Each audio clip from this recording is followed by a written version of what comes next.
Hello, and welcome to this presentation, Understanding Channel Power. In this short presentation, we'll explain what channel power is and the three most common ways that channel power is measured.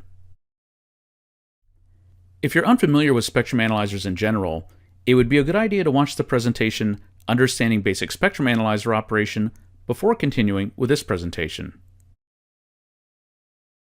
In order to understand channel power, we first need to define what we mean by a channel. When signals are transmitted by wireless communications and broadcast systems, they're often assigned specific frequency ranges or channels. Normally, most of the signal power should stay within this channel. A channel can be defined by a start and stop frequency, but more commonly, we define a channel in terms of its width and center frequency. Channel power is defined as the sum of all the power in a given channel.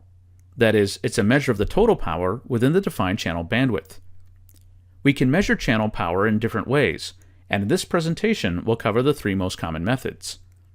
Channel power is an absolute power measurement, with results expressed in units like dBm.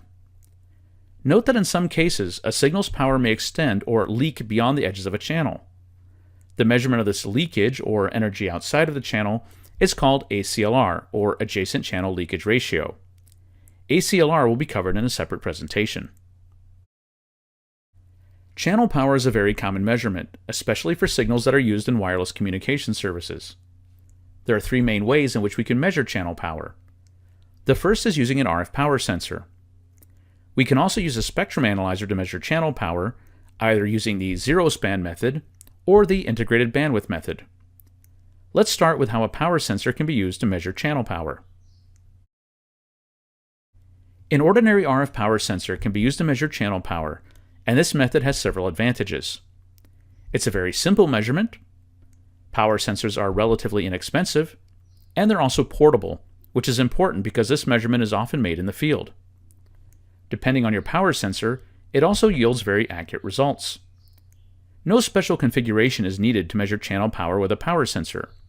We just connect the sensor to the signal and read the results.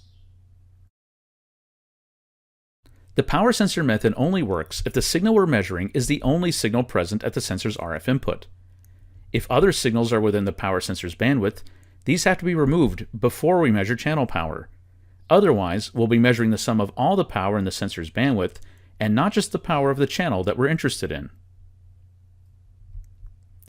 Another way we can measure channel power is using the so-called zero-span mode of a spectrum analyzer. In this case, instead of sweeping across a span or range of frequencies, the analyzer is basically parked on the center frequency of the channel with span set to 0. The analyzer measures the power within the resolution bandwidth, and channel power appears as a line on the display. Power can be read off manually or using a marker. Remember that in zero span, we need to use the RMS detector because we're measuring power. When making channel power measurements in zero span mode, a resolution bandwidth slightly wider than the channel bandwidth should be chosen. For example, if we have a 1.4 MHz wide channel, a 3 MHz wide resolution bandwidth would be appropriate.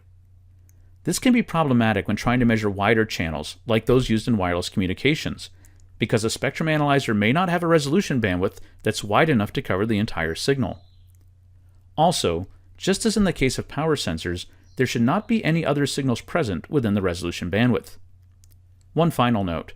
Generally speaking, increasing the sweep time in zero-span mode tends to yield better measurement results.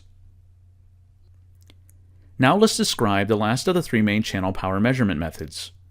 Most modern spectrum analyzers can automatically calculate channel power given the channel bandwidth and frequency. This measurement is done by integrating over the channel bandwidth. So this method is sometimes called the integrated bandwidth method. And just like the zero-span method, this method also requires the use of the RMS detector. So in summary, channel power is the power contained within a channel, that is, power over a given bandwidth or between two limits.